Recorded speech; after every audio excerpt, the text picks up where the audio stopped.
Welcome back to the Amplified Action Podcast, everybody. My name is Jake. This is Andre. We are going to be breaking down some more paradoxes today, which is quickly becoming my favorite framework for the podcast here. So, today we are talking about the paradoxes of taking action, and I will just quickly outline what those are, and then we're going to do a little bit of a deep dive on each one. So, number one, we're going to be talking about the fear paradox. Number two, the advice paradox. And number three, the speed paradox. So let's kick it off with the fear paradox. I'll give it a definition, and then I'd love to get your take on it, Andrea. So the definition we're using for the fear paradox here is the more you avoid something, the more you should face it. What's your take on? So, fear, along with anxiety and other negative emotions, they grow the longer you put things off. And it's like one of the worst situations you could end up being in is having like this expanding problem that's not actually an expanding problem, but it just starts taking up all this extra mental real estate, and there's actually no purpose behind having it just grow. Like, I mean, theoretically, if it grows, you should be like, okay, this is a big problem. I'm going to do something about it. But the problem is that it makes us avoid actually taking the action, even though it feels like on paper it should make you take the action, but it makes us avoidant. And because when you let negative emotions get too big, they cease becoming a clue and start becoming an obstacle. And that's a pretty bad situation if you want to actually execute and get things done. Yeah, I would say avoiding action is the opposite of amplifying your actions. It's literally the polar opposite. So if we want to do another podcast on how to mess up your life, we can call it avoid action instead of amplified action. Yeah, and it comes down to, I mean, in my opinion, I think a lot of this comes down to our ego trying to protect us. Human beings have a negative slant on life. That's how we survive. We see a stick and we think it's a snake because if it's a stick, if we mistake a stick as a snake, I shouldn't have got myself into this jam.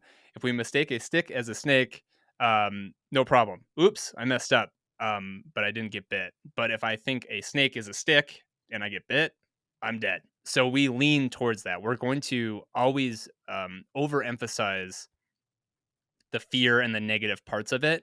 And that's by design. And we just have to accept that. And that's why I think this fear paradox exists, is because we are generally safe now. Like, yes, some fears are real, and maybe you should actually really be afraid of them. But most things are you can recover from. You don't really have to worry about your social reputation quite as much as maybe we had to when we're living in small tribes, right? We have the internet.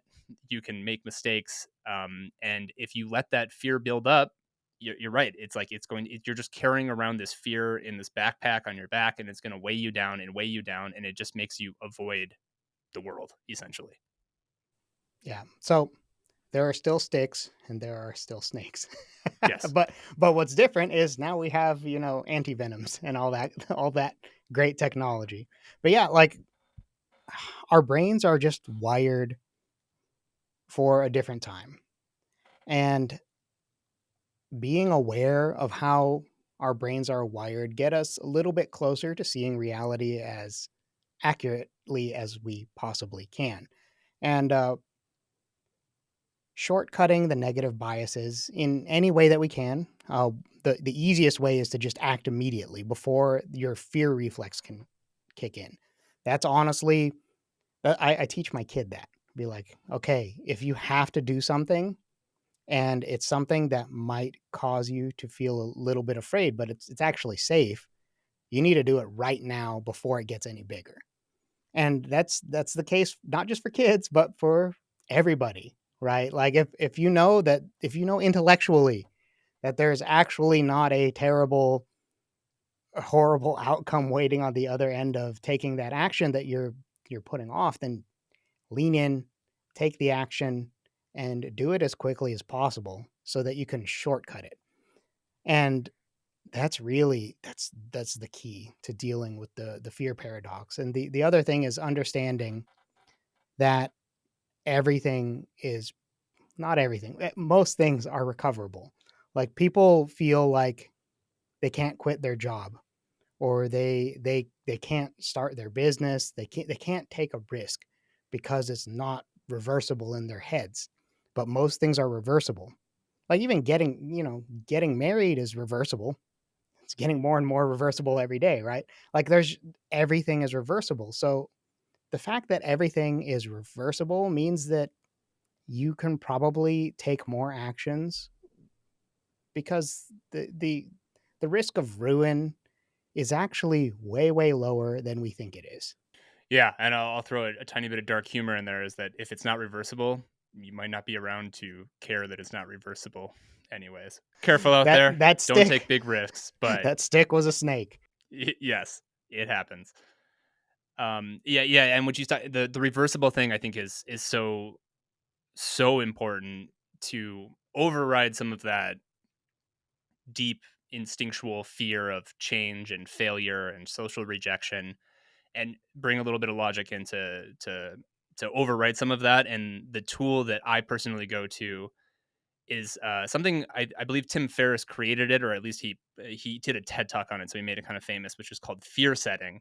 And it's really simple. I'm not going to like deep dive on it, but essentially there's like three parts. You define what the fear is, then you think about and write down, document, how could I prevent this from happening? So here's my fear. What are the steps I can take to prevent the worst case scenario thing from actually happening? And then third is how could I repair if the worst case did happen? And if you go through those three steps and you get to the bottom and you're like, you know what, this is unrepairable. I can't do this. Well, yeah, like then you really got to consider that. But most of the time, you can repair it. You can always, there's always going to, and you may not like it, but it's also not a certainty that that bad thing is going to happen. But knowing here's my path to recovery can take you really far. Yeah, absolutely. That I think that wraps up that point. I really like that solution to the fear paradox. It if you're looking at a fear with two eyes open and you see it for what it is, it's not so scary. So just do those things. Yep, it's just an opportunity for growth. It's just an opportunity to test yourself and prove to yourself that you know what, you were afraid, you did it anyways, and you grow from it. All right, we got the next one, the advice paradox. I'll give this one a definition again. The more advice you seek, the less you feel prepared. What's your take? It's things get real scattered real quick when you have a bunch of people with a bunch of different backgrounds chiming in on something that they most likely do not know anything about. That's the thing. Like most people are not experts at whatever it is that you're thinking about. Almost everybody is not an expert.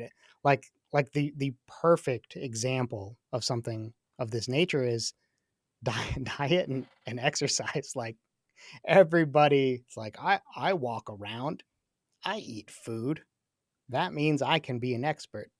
No, that's not how it works.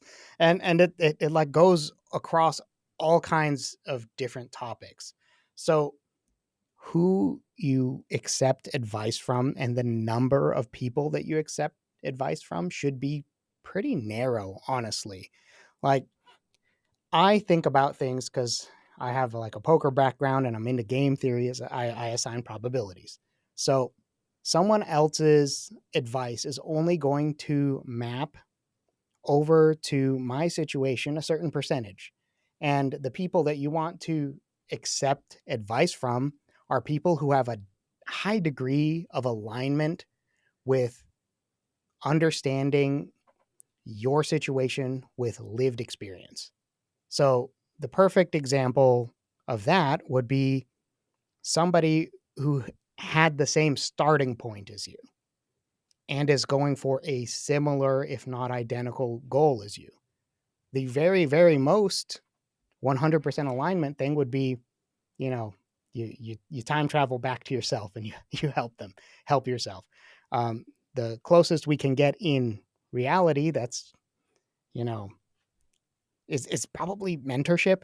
You know, I just can't think of anything else that would help you more than somebody who is a mentor in whatever goal you have that started in a similar place to you.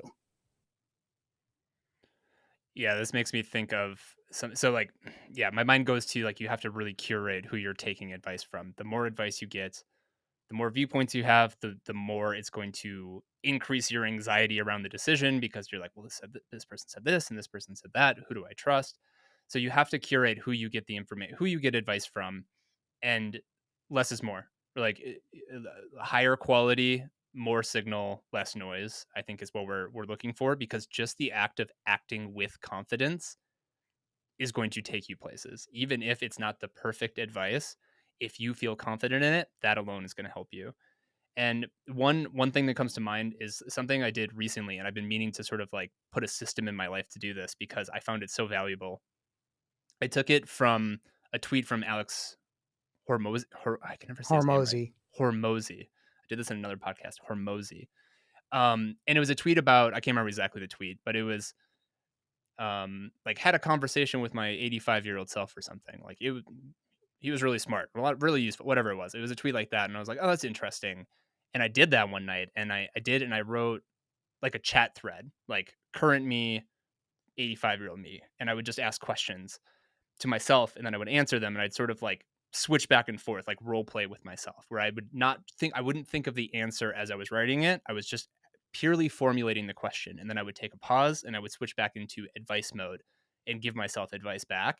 It was insane. Like I wrote, I don't know, like 3,000 words to myself, and I was just like, it just kept getting better and better and better, and it was so awesome. So you can ask yourself for advice too, and I think that frame that reference of being like, just look at yourself in the future and give yourself advice.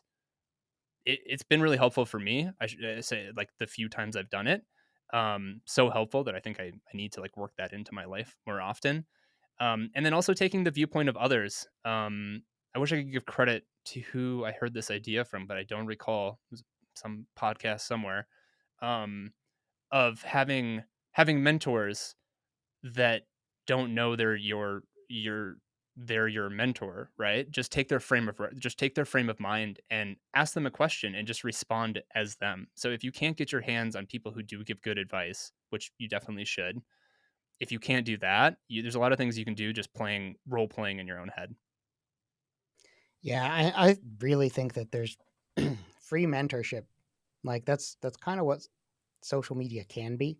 That's what the positive side of social media is. You have people who will give you probably 80% of what you need just for free. Like you don't even end up needing to do paid mentorships if you apply critical thinking and like your own context to the situation, right? You just kind of you assign your percentage of how aligned they are, and then you're like, okay, I'm going to try these things, get my data, go through and see what to keep and what not to keep, right? And I also like the idea of being a mentor, like having your older self as a mentor. Like instead of the devil and the angel on your shoulder, you have like you know for me it'd be like 85-year-old on a walker Andre to, sharing advice, like that's the we'll go with the angel there, but I'm pretty sure that Andre will have some devil too. But yeah, so having that frame of mind where you're giving yourself advice as like somebody who wants the best for you is probably going to be way easier than the more hedonistic short-term thinking self that we are most of the time when we're just walking around and living life. So yeah, that's a really good mental frame. I think it's super valuable. I think people should try that out. Cool. All right. We have one more paradox to cover here. That is the speed paradox. The definition: you often need to slow down to speed up. What's your take? Yeah, getting the speed thing right can be pretty nuanced because if you move too slow, you don't get anything done. If you move too fast, you don't make any adjustments. So the best way we can think about it is how do I move fast while still leaving room to make intelligent adjustments? Now, the best way to always have that in place is to have like a formal for you system of self reflection and data gathering. You have to gather the data, you have to make a system, and you have to reflect on it. And if you have like a weekly check in with yourself, or it doesn't even have to be weekly, like quarterly is pretty good, at least for big goals. And you moderate your speed to make sure that you are incrementally improving while still executing. Yeah, it's not always about like going slow overall, right? But like having periods of times where you do purposely slow down. If you go fast all the time, you're certainly going to miss things. But if you go too slow, well then you're not going to get anything done, like you said. So it's I like to think about it in terms of like sprints in my mind. Whereas like there's a time for working, there's a time for improving and reflecting, right? You have to act and generate enough data in order to come back and reflect on it. If you reflect too soon, you could get bad data or not complete data, right? Like you need to let those probabilities play out over time and kind of see the whole picture. So yeah, I mean, any time frame, the time frame is so relative to whatever specific thing you're looking at, weekly, quarterly. I don't know. Sometimes it could be daily, depending on what it is. And then the whole kind of other angle I see on this slow down to speed up is the rest thing, which I think we pump this all the time because I think we've both burned ourselves out multiple times in our lives. It's one of our skill sets. So I think we're both passionate about that because we want to warn other people not to do that. It's taking rest because if you go too fast, you always have to slow down. Your body will force it, and as you do that, it compounds over time, and it gets worse and worse and worse. And so, like, form the good habits of resting now. Form the good habits of good sleep, good diet, good times, resting your mind. It really does pay off in the long run, and that's a little bit that you slow down that will help you speed up. Yeah, for sure. For sure. I think that taking the periodization concept that professional athletes and just any athletes do, where there's a time for performance and there's a time to watch the tape. You have to do this ahead of time so you don't get stuck doing only one of those things for too long. And making a plan up front and then adjusting it after you've gone through the cycle at least once, and then making another plan up front is going to make it easier for you to commit to whatever it is you're supposed to be doing at that exact moment. Because switching back and forth too quickly, like there's switching costs too, right? So let's look at moderating our speed by starting and stopping at the right times. Right on. I think that those are good ones. I think that about wraps it up. But just to recap here real quick, there's the fear paradox. Do the hardest thing first. Have the difficult conversation. Do the hard thing. And use fear setting. Make sure that you understand the path to recovery if your greatest fear does come true. We have the advice paradox. Less is more. Signal versus noise. Rely on yourself when you can. Um, take a long term perspective. And then we have the speed paradox. Slow down to speed up. Take rest. Once again, make sure you're taking that long term perspective. And the periodization that you talked about, I think, is a really smart way to look at it. Athletes, they know how to optimize things because they have this single pointed goal, and everything goes into this like physical activity, and it's so tangible compared to mental work. So I think we can learn a lot from athletes when it comes to that, and that was the perfect analogy. Anything else to add before we wrap up? Yeah, I really want people to think about when they're thinking about the fear paradox is that the easiest thing to do is to stop the fear from having a chance to even happen and just act. Like that's super key. It's something that was really helpful for me. All the other points in pretty much alignment here. I don't have anything to add to the other points, but I really want people to get ahead of their fear reflex. That's the easiest way to deal with it is to not have it happen in the first place. So try and do that, folks. I love it. Thanks everybody. We'll catch you in the next episode.